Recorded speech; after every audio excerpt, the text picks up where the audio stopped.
In Chapter 6, we focus on the vocation to priesthood and religious life. The primary vocation, or calling, of all Christians is to holiness, to follow Christ on earth and one day be with God in heaven. However, each person will pursue this goal along a different, more particular vocation or path.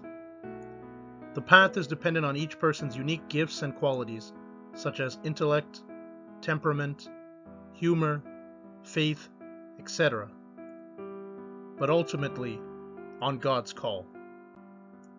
As you can see on the image, some are called to priesthood, some are called to marriage, others to religious life. There are different types of vocations, but all depend on God's call. The notion of priesthood is as old as human history. In fact, the Rig Veda, an ancient Indian collection of Vedic Sanskrit hymns, speaks about priesthood in the first 2 lines, or the sloka. When looking at this, we find the text says, "I praise the fire god, who is the priest of the sacrifice and chief, who gives life to the truth and to the one who offers sacrifice." From this ancient notion, which sees fire as priest, until now, the notion of priesthood has certain common outlooks. The priest is someone who stands in front of the people as a representative of God. See Ezekiel chapter 44, verse 15. Let us now look at priesthood in the Old Testament. The Levites were the group of priests chosen from the Israelites, whom God had specially selected and called His own people. The Bible reminds us that this choice is not made account of their peculiarity, but that it was a special grace of God.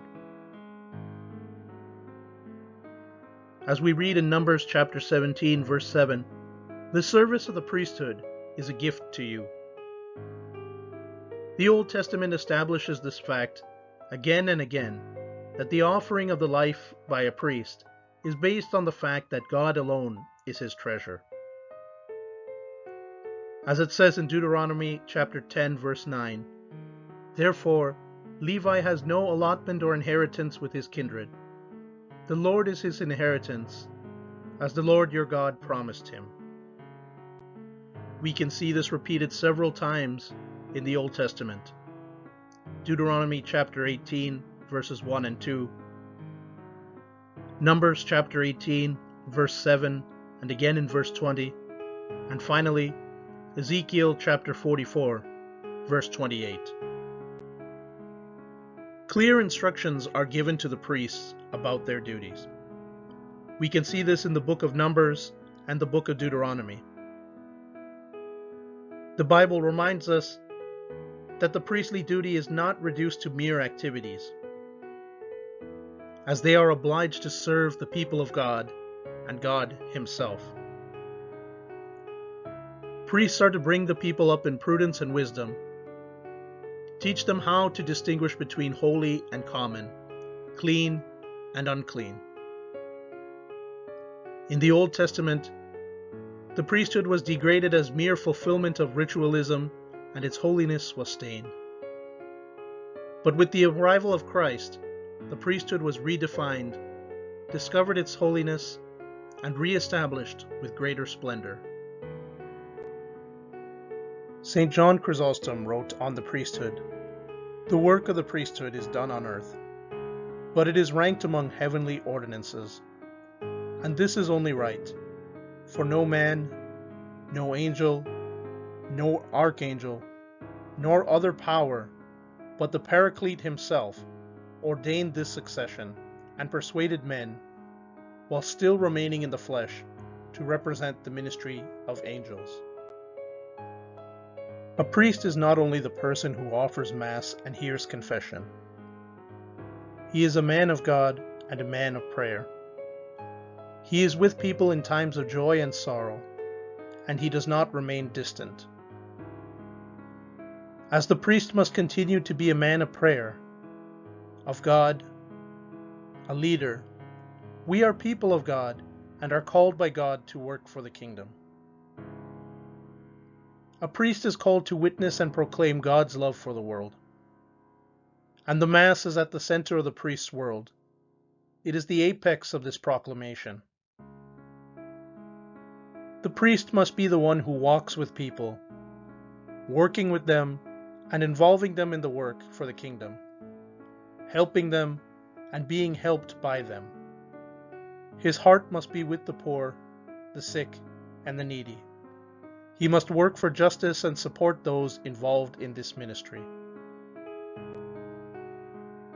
Jesus is the head of the Church, and therefore the one on whom the whole body of the Church depends.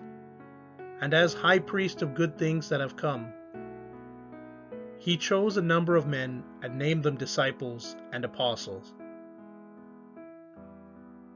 He commanded them to go forth and baptize people everywhere, and teach them to observe his commandments. They were given the power to forgive sins or withhold forgiveness, and to work signs and wonders in his name. They were considered mediators between Christ and his church through the exercise of priestly functions. Institution of the priesthood. Jesus instituted this sacrament when he chose the 12 of his followers and consecrated them for ministry. Luke chapter 6 verse 13 reads, "He called his disciples to him, and from them he chose 12, whom he also named apostles." He gave them the authority of absolution and binding. He breathed on them and said, "Receive the Holy Spirit. If you forgive the sins of any, they are forgiven. If you retain the sins of any, they are retained." John chapter 20, verses 22 and 23. Notice that this took place before the Pentecost, and the gift of the Holy Spirit here is the gift of ordination. Only then he said, "Go therefore and make disciples of all nations, baptizing them in the name of the Father, and the Son, and of the Holy Spirit." And only to them he delivered the mystery of his body and blood, the Eucharist.